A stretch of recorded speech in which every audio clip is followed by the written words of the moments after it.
Injil Lukas pasal 17 ayat 20 sampai ayatnya yang ke-37.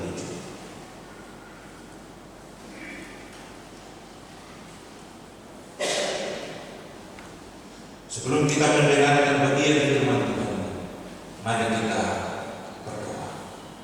Kita berdoa. Ya Allah yang Maha Kuasa, Allah pencipta langit dan bumi, Allah di dalam nama Yesus Tuhan dan Penyelamat, syukur kami panjatkan kepada-Mu karena kasih setia, rahmat dan anugerah senantiasa ada di tengah-tengah kami. Kami akan belajar dari firman-Mu untuk memahami dan mengenal Engkau dengan tindakan-tindakan dan perbuatan-Mu yang ajaib bagi kami di tengah-tengah dunia. Tolong kami dalam kuasa Roh Kudus, mampukan kami supaya kami benar-benar dikuatkan dan dimampukan untuk memahami dan mengenal firman-Mu di tengah-tengah hidup kami. Bersabdalah kepada kami Tuhan, kuatkan dan mampukan kami, sebab kami siap mendengarkan sabda. Amin. Injil Lukas pasal 17 ayatnya yang ke-20 sampai ayatnya yang ke-37. Saya bacakan untuk kita sekalian demikian bunyinya. Kedatangan kerajaan Allah. Atas pertanyaan orang-orang Farisi, apabila kerajaan Allah akan datang, Yesus menjawab katanya, kerajaan Allah datang tanpa tanda-tanda lahiriah. Juga orang tidak dapat mengatakan, lihat, ia ada di sini atau ia ada di sana. Sebab sesungguhnya kerajaan Allah ada di antara kami. Dan ia berkata kepada murid-muridnya, akan datang waktunya kamu ingin melihat satu hari pada hari-hari Anak Manusia ini, dan kamu tidak akan melihatnya. Dan orang akan berkata kepadamu, lihat ia ada di sana, lihat ia ada di sini. Jangan kamu pergi ke situ, jangan kamu ikut. Sebab sama seperti kilat memancar dari ujung langit yang satu di ujung langit yang lain, demikian pula kelak halnya Anak Manusia pada hari kedatangannya. Tetapi ia harus menanggung banyak penderitaan dahulu dan ditolak oleh pengangkatan ini. Dan sama seperti terjadi pada zaman Nuh, demikian pula hanyalah kelak pada hari-hari Anak Manusia. Mereka makan dan minum, mereka kawin dan dikawinkan, sampai pada hari Nuh masuk ke dalam bahtera. Lalu datanglah air bah dan membinasakan mereka semua. Demikian juga seperti yang terjadi di zaman Lot. Mereka makan dan minum, mereka membeli dan menjual, mereka menanam dan membangun. Tetapi pada hari Lot pergi keluar dari Sodom, turunlah hujan api dan hujan belerang dari langit dan membinasakan mereka semua. Demikianlah halnya kelak pada hari di mana Anak Manusia menyatakan dirinya. Barang siapa pada hari itu sedang di perundingan di atas rumah dan barang-barang yang ada di dalam rumah, janganlah ia turun untuk mengambilnya. Dan demikian juga orang yang sedang di ladang, jangan ia kembali. Ingatlah akan istri Lot. Barang siapa berusaha memelihara nyawanya, ia akan kehilangan nyawanya. Dan barang siapa kehilangan nyawanya, ia akan menyelamatkannya.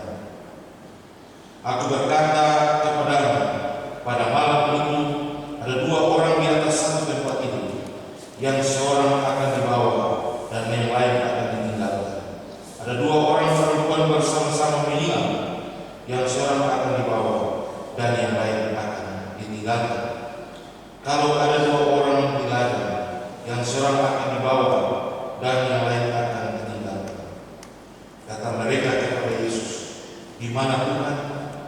Katanya kepada mereka, di mana ada mayat, di situ berkerumun burung nasar. Demikian firman Tuhan.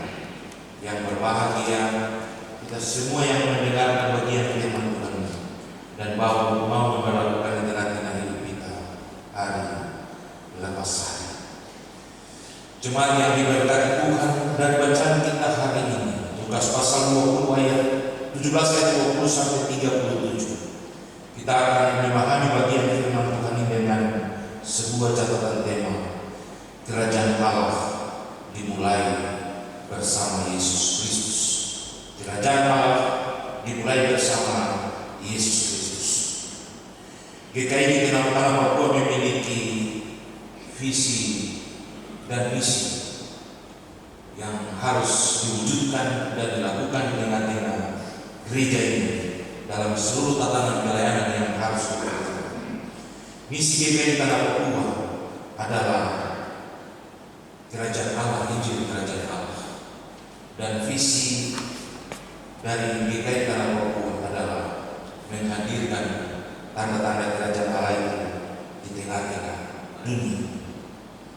Oleh sebab itu, di tengah-tengah tanggung jawab yang harus dikerjakan oleh gereja di tengah-tengah dunia, gereja memiliki sebuah tanggung jawab yang besar untuk membawa semua umat manusia yang percaya kepada Allah itu untuk memahami dan mengenal Kristus sebagai Tuhan yang akan memberikan keselamatan itu bagi semua orang yang percaya kepada Tuhan. Dari bacaan kita hari ini ada 4 hal. Ada 3 hal yang sangat penting untuk kita pahami tentang bagian firman Tuhan. Kita membaginya dalam ayat 20 sampai ayat yang 21 yang berisikan tentang pengajaran Allah, tentang pengajaran Yesus tentang kerajaan Allah itu. Kemudian ayat 22 sampai ayat yang ke-32, Yesus mengajarkan tentang kerajaan Allah itu kepada murid-muridnya. Dan ayat 33 sampai ayat yang ke-37, pengajaran Yesus tentang sebuah proses pengangkatan manusia sebagai bagian dari sebuah tanggung jawab Allah untuk memberikan keselamatan itu bagi seluruh umat manusia. Oleh sebab itu, Bapak Ibu yang diberkati Tuhan, dalam bagian yang pertama yang 20 sampai 21, kita diarahkan kepada minggu sengsara Tuhan Yesus yang ketiga, dan menjumpai salah satu tema yang Yesus ajarkan berkaitan dengan kerajaan Allah. Orang dari kaum Farisi memberikan sebuah pertanyaan tentang apabila kerajaan Allah itu datang. Pertanyaan ini mengandung sebuah proses tentang sebuah masa kehidupan orang-orang Israel di masa lalu, di mana orang-orang Israel memiliki sebuah kejayaan yang dialami dengan kehidupan masa pemerintahan Daud dan Salomo sebagai raja.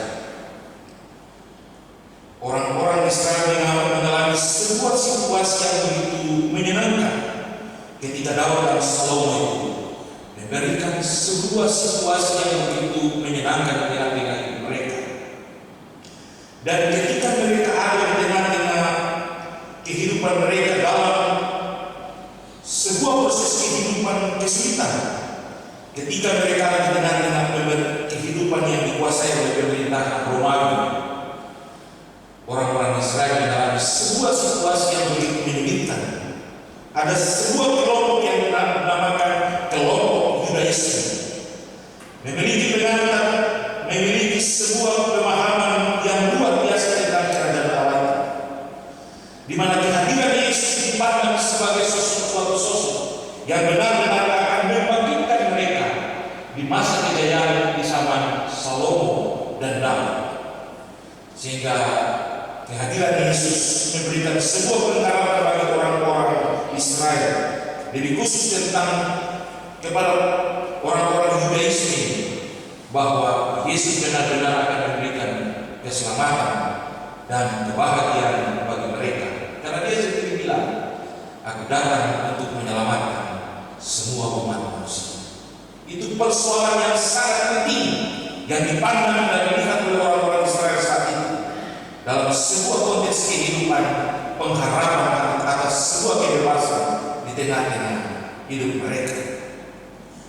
Dan oleh sebab itu, Bapak Ibu yang diberkati Tuhan, Yesus memberi sebuah pemahaman yang lain dari apa yang mereka harapkan, di mana Yesus sendiri Dia datang dan Dia bilang Dia akan memberikan keselamatan itu Karena tindakan dan perbuatan Yesus telah membuktikan harapan dan keinginan mereka. Orang buta menjadi melihat, orang timpang menjadi sembuh, orang sakit menjadi tak sembuh, orang mati pun dibangkitkan oleh Yesus. Dan pemahaman tentang kebebasan itu menjadi bagian yang harus mereka nikmati. Itulah sebabnya kalau kita membaca pada bagian yang lain, Yesus memberi jawaban yang beda daripada apa yang mereka inginkan. Itulah sebabnya dia bilang, ketika kerajaan Allah itu datang, tidak seperti hal-hal yang atau tanda-tanda yang lahiriah, sebab ia datang memberi sebuah kemerdekaan iman bagi setiap orang yang ada di tengah-tengah hidup ini. Kalau kita tanya-tanya di Papua ini ada yang nama Yudas atau tidak? Pasti sulit ada yang kasih nama dia punya anak Yudas tuh. Karena anak muda besok menikah kalau ada nama Yudas atau tidak, pasti tidak ada yang kasih nama. Karena Yudas itu pilihannya atau menjual kepada Yesus. Bapak Ibu, kalau Yudas ini memiliki pemahaman bahwa Kristus akan datang dan memberikan kebebasan bagi mereka, dan oleh karena dia memberikan keselamatan iman dan dipandang sebagai sebuah hal yang mengecewakan di tengah-tengah kelompok Yudaisme, maka akhirnya kalau Yudas dia bilang orang penting saja daripada memberi itu. Dan itulah sebuah situasi yang baru yang dialami di tengah-tengah itu. Itulah sebabnya kita harus dalam memahami bahwa kerajaan Allah yang diajarkan oleh Yesus merupakan sebuah kerajaan yang hadir dalam sebuah iman yang harus dipertahankan, bahwa Kristus memberi keselamatan iman bagi setiap orang yang percaya kepada Allah. Ia datang dan ia memulai sebuah tanda-tanda di mana setiap orang harus memiliki iman dan keyakinan kepada Allah atas sebuah kehidupan yang diberkati oleh Allah. Kemudian yang kedua, yang 22 sampai ayat yang ke-32, di mana Yesus mengajarkan tentang kerajaan Allah itu kepada para murid. Beberapa kondisi yang digambarkan oleh Yesus tentang kedatangan kerajaan Allah itu, antara lain dia menggabungkan antara zaman Yesus dengan sebagai anak Allah dan zaman yang akan datang, di mana anak manusia ingin melihat tetapi tidak dapat dilihat, sehingga muncullah penyesat di tengah-tengah hidup ini. Sehingga kalau kita baca di sini Yesus bilang untuk para muridnya, kalau orang bilang di sini dan juga di sana, kamu jangan pergi, sebab itu hanyalah sebuah sia-sia.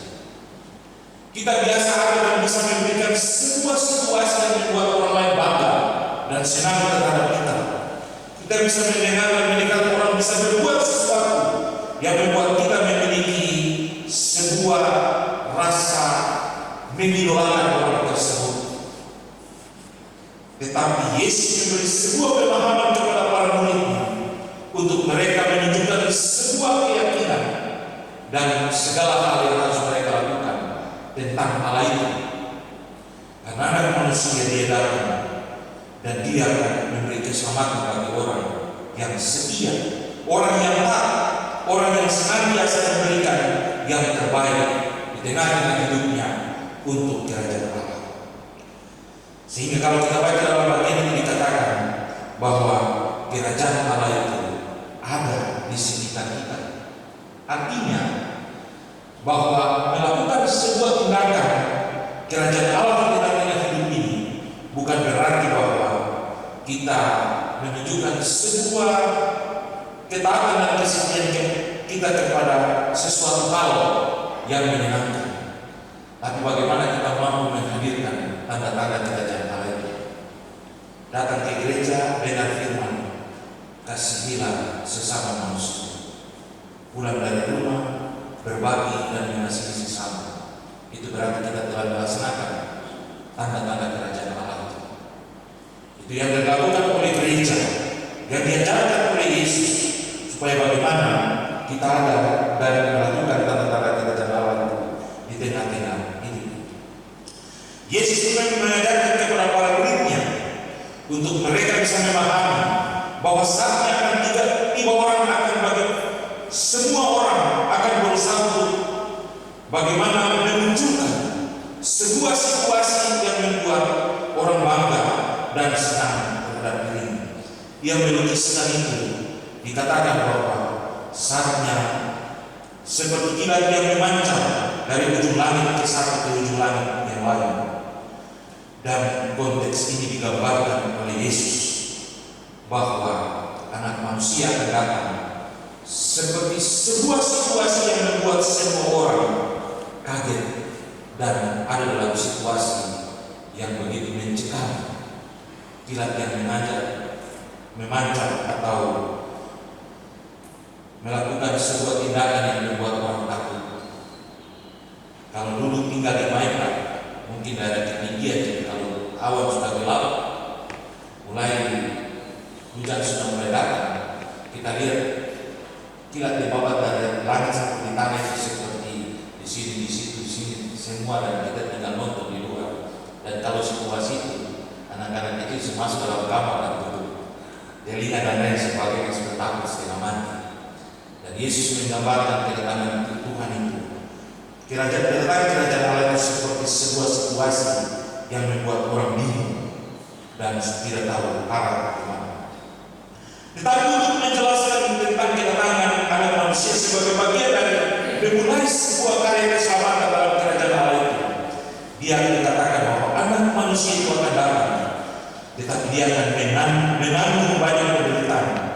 Dia akan ditolak dan dia tidak akan diperhatikan oleh angkatan ini, ayat 25 dari bacaan kita, di mana dalam bagian itu juga dikatakan bumi akan memasuki sebuah kondisi yang terjadi seperti sama Nuh, tetapi juga di zaman Lot, bahwa situasi itu akan ada dan terjadi, di mana orang-orang akan ada dalam sebuah keinginan-keinginan mereka dan melupakan segala situasi.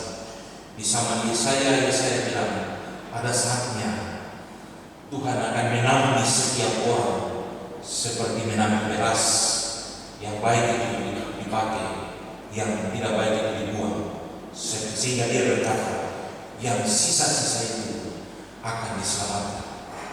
Di zaman Yesus pun, Yesus mengajarkan tentang banyak hal tentang kerajaan surga itu, dan dia bilang begini, saatnya akan tiba bahwa banyak yang dipanggil tapi sedikit yang terpilih. Yang terpilih itu sudah yang menjadi bagian dari sebuah pengaruh.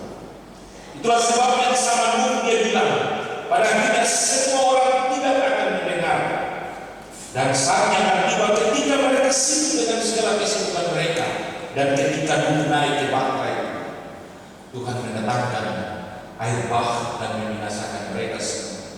Saatnya akan tiba ketika mereka sibuk dengan segala kesibukannya, ketika Lot meninggalkan tempat itu, hujan api dan hujan belerang membinasakan mereka semua. Dan saatnya akan tiba juga ketika anak manusia itu akan datang, maka semua orang akan diselamatkan, tapi yang setia saja. Kalau kita baca dalam kitab Wahyu, atau kita baca dalam kitab surat-surat Paulus yang lain, dia bilang begini, mereka yang berkenan kepada Allah, itulah yang mereka, itu yang memperoleh keselamatan.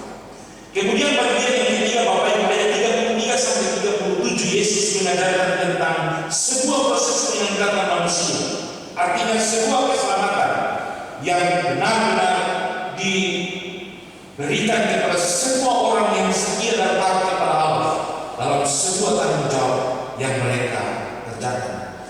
Kalau ada dua orang di ladang, satu diangkat dan satu ditinggalkan. Kalau ada dua orang di atas tempat tidur, satu diangkat dan satu ditinggalkan. Kalau ada dua perempuan bersama-sama, satu diangkat dan satu akan ditinggalkan. Itu sebuah proses bahwa menunjukkan sebuah kehidupan orang fasik dan orang yang setia kepada Allah, di mana kehendak akan Allah akan berlaku dan menentukan bahwa siapa yang dipilih dan siapa yang ditinggalkan. Seperti kata-kata Yesus yang tadi saya bilang, banyak orang dipanggil, tapi sedikit yang terpilih. Tinggal bagaimana kita bekerja berbondong-bondong untuk menjadi yang terpilih. Sekarang kita semua telah dipanggil oleh Tuhan. Sebagaimana kita memahami tentang pengertian gereja itu, eklesia adalah orang-orang yang dipanggil dari kegelapan kepada terangnya yang ajaib. Kita semua telah dipanggil oleh Allah dalam sebuah situasi kehidupan di mana kita menjadi orang-orang yang tidak penting dan tidak berharga bagi Allah. Namun sekarang karena kita mengenal Allah, kita telah menjadi bagian dari kehidupan bersama Allah, dan kita benar-benar telah dipanggil dan menjadi percaya kepada Kristus.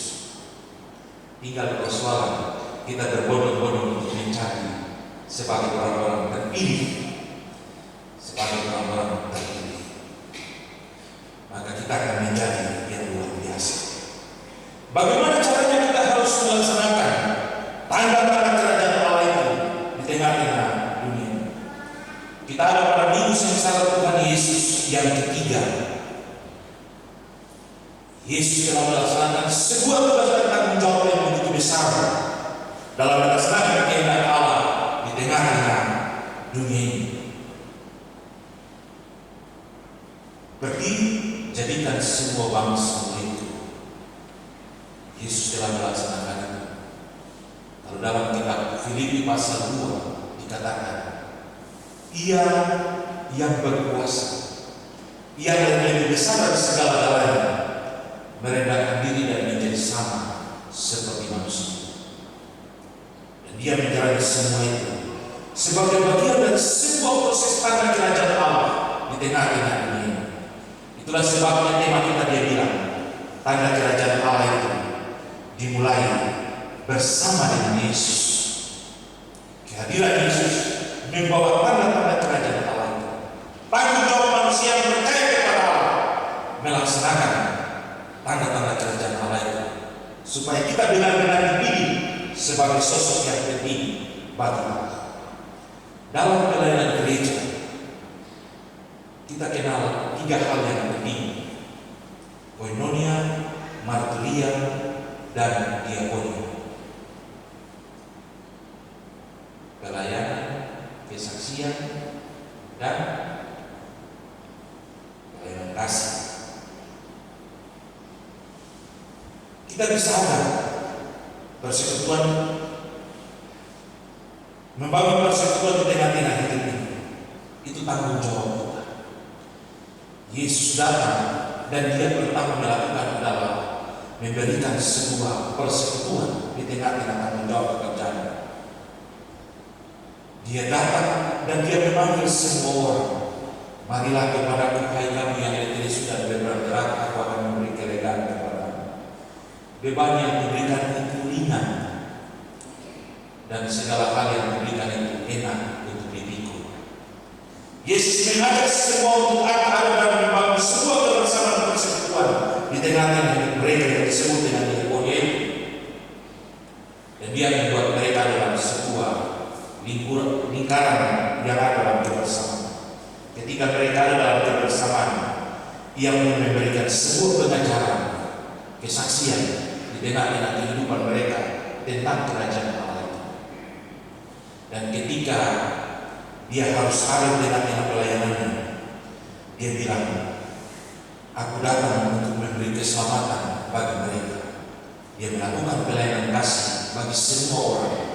Yang buta diberi matanya dan melihat, yang tuli diberikan mendengar, yang sakit diberikan kesembuhan, yang tertindas diberikan sebuah kehidupan kelegaan, yang sampai yang mati diberi sebuah kehidupan, sebagai tanda bahwa melakukan sebuah tindakan diakonia adalah sebuah hal yang memberikan sebuah kemerdekaan bagi setiap orang. Saya pernah cerita tentang Ratu Elizabeth di tengah-tengah persekutuan jemaat, dan kebaikan dan pelayanan kasih diakoni yang dilakukan itu oleh Ratu Elizabeth. Sebuah keajaiban itu terjadi. Roti sekeranjang berubah menjadi setangkai bunga mawar yang segar, sehingga orang mengenal keajaiban itu dengan istilah Das Rosendawe, keajaiban bunga mawar. Pelayanan diakoni bagi kita yang kita lakukan di tengah-tengah hidup ini memberikan sebuah sentuhan yang membuat sebuah harapan dan keinginan di tengah-tengah hidup ini. Orang mati lapar kalau kasih keladi bakar satu panggang, membuat kebahagiaan dan keajaiban, karena dia akan menikmati dengan mencucurkan air mata karena kehidupan dan harapan untuk bisa melangkah beberapa waktu ke depan itu masih ada. Tapi kalau dalam sesuatu yang sulit, kalau tidak ada orang mengharapkan sesuatu yang lain, maka tidak ada harapan. Itulah sebabnya Yesus telah melaksanakan sebuah proses dalam kesengsaraan. Dia mengajak kita semua untuk memahami tentang 3 hal, untuk bagaimana menghadapi tanda-tanda kerajaan Allah di dunia. Gereja mempunyai tugas diakonia, koinonia, marturia, dan diakonia. Koinonia itu persekutuan, marturia itu kesaksian, diakonia itu pelayanan kasih. Dan itu kita semua ada dan melakukan semua yang harus kita kerjakan. Itulah bagaimana kita telah menghadirkan tanda-tanda kerajaan Allah itu. Sebab Yesus bilang, kerajaan Allah itu ada di sekitar kita. Sehingga kalau kita baca dalam kitab Petrus, dia bilang begini, apabila saudaramu menderita dan kamu tidak melihatnya, kamu tidak mengasihi. Dan sesungguhnya orang yang tidak mengasihi adalah orang yang tidak memiliki kehidupan yang kekal. Itu kitab Petrus, dia bilang begitu. Oleh sebab itu, menghadirkan sebuah sukacita di tengah-tengah hidup kita, kita harus memberi sebuah harapan bagi orang lain. Yesus mungkin tidak dipandang oleh kelompok Yudaisme sebagai sebuah pengharapan yang mereka mau sebuah kehidupan nyata yang harus dilakukan oleh Yesus. Wah, masa kami harap dia berikan kebebasan, baru ternyata terada. Lebih baik jual dia saja. Dan itulah situasi kelompok Yudaisme. Jadi kalau kasih anak Yudas tidak apa-apa, bukan Yudas yang jual Tuhan Yesus. Yang penting kita memiliki sebuah pengharapan kepada kehidupan yang kekal dalam Kristus Yesus. Cuma mari kita pulang untuk memahami bahwa Yesus menderita sebagai bagian dari penyerahan hidupnya demi kehidupan dan keselamatan kita di tengah-tengah dunia ini. Dia cuma bilang untuk orang ketika dia dalam proses penderitaan itu, dia sudah tanggung semua. Dia sudah membuat kita terpanggil menjadi bagian dari sebuah keselamatan yang telah diberikan dan ditawarkan Allah bagi kita, dan kita semua telah terpanggil di dalam Tuhan. Tanggung jawab kita menjadikan hidup ini sebagai sosok yang terpilih di tengah-tengah hidup ini, supaya untuk menjadi sosok yang terpilih di hadapan Allah, kita akan buat sesuatu kondisi di mana kita benar-benar dipilih oleh Allah. Sehingga saatnya Paulus dalam kitab Roma dia bilang, oleh karena kita melaksanakan dan menghadirkan tanda-tanda kerajaan Allah yang kita dipunyai, maka Yesus sendiri akan membela kita. Pertama, dia akan membela kita, kemudian dia akan menyucikan kita, dan dia akan bertanggung jawab terhadap kita di hadapan Allah, sehingga kita akan mendapatkan kehidupan kita bersama-sama dengan Allah. Selamat memasuki minggu sengsara Tuhan Yesus yang ketiga. Ciptakanlah sebuah kehidupan yang penuh dengan sukacita, dengan menghadirkan dan melaksanakan tanda-tanda kerajaan Allah di tengah-tengah hidup ini. Maka kita akan dicap sebagai sosok yang terpilih di tengah-tengah hidup ini, bersama-sama dengan Tuhan dalam sebuah kehidupan yang kita jalani. Amin.